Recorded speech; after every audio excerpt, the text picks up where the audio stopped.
Hello, it's Alex and welcome to Hey Little Thrifter. It's October, so I thought I would share some horror recommendations for Halloween. If you're looking for something supernatural, I highly recommend The Woman in Black by Susan Hill. This is about a solicitor who travels to the east coast of England to sort out the affairs of a woman who has recently passed away. She lived on Eelmarsh House, which is a house only accessible at certain times of day when the tide is out.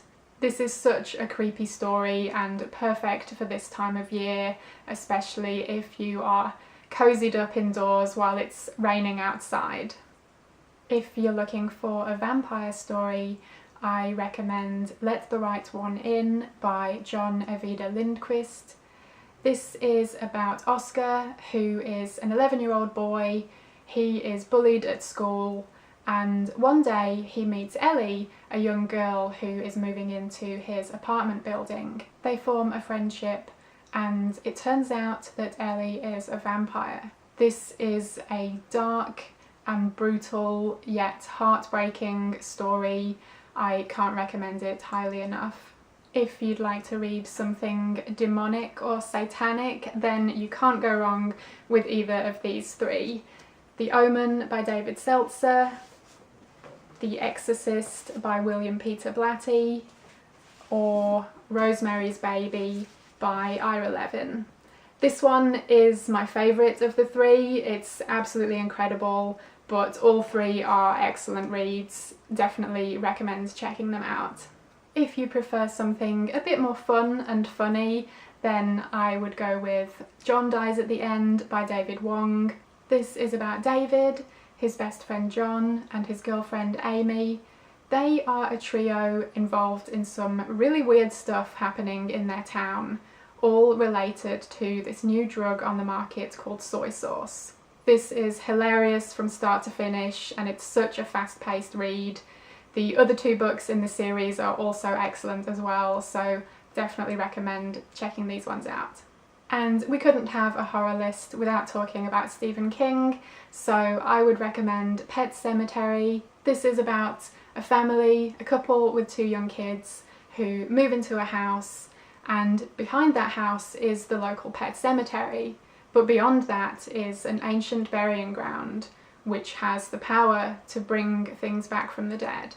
This is such an excellent story and emotional as well because it deals with death and grief. I highly recommend this one. And if we're going to talk about the king, we also have to talk about the queen, Shirley Jackson.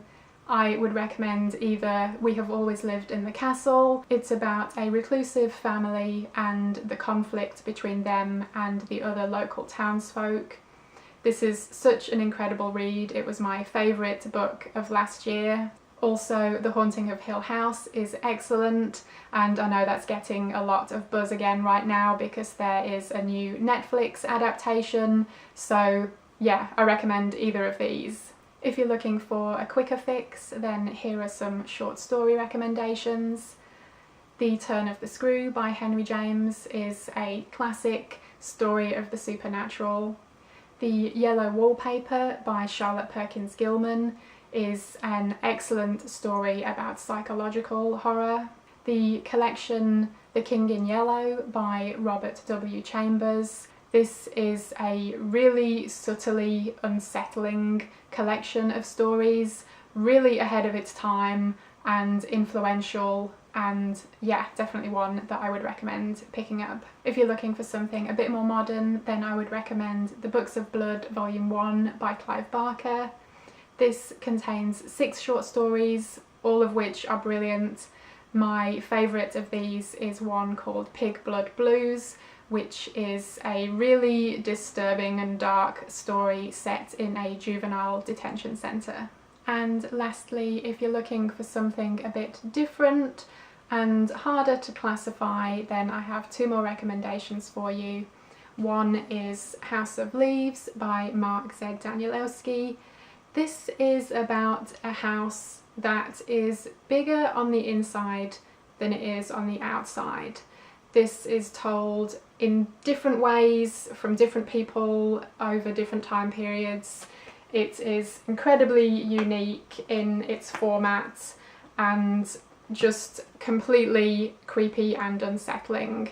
This is one that I read, wow, it must be well over 10 years ago, and while I'll admit the details are hazy, the overall essence of it is definitely one that has stayed with me for a really long time.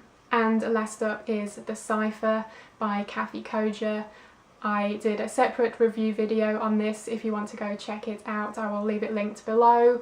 But this is about Nicholas and Nakota, who find a hole in Nicholas's apartment building, and they find out that if they lower things into it, they come out transformed, and they become obsessed with the hole and finding out what it can do, and it just develops into something really unique and disturbing, and I loved it, and it's definitely one of my favourite reads of the year so far. So there you go, those are some horror recommendations.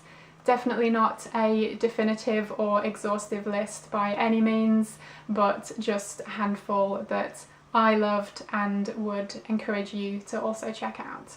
Let me know if you've read any of these or if you're thinking about picking any of them up. Thank you ever so much for watching, I hope you enjoyed it, and hopefully I will see you again in my next video. Bye!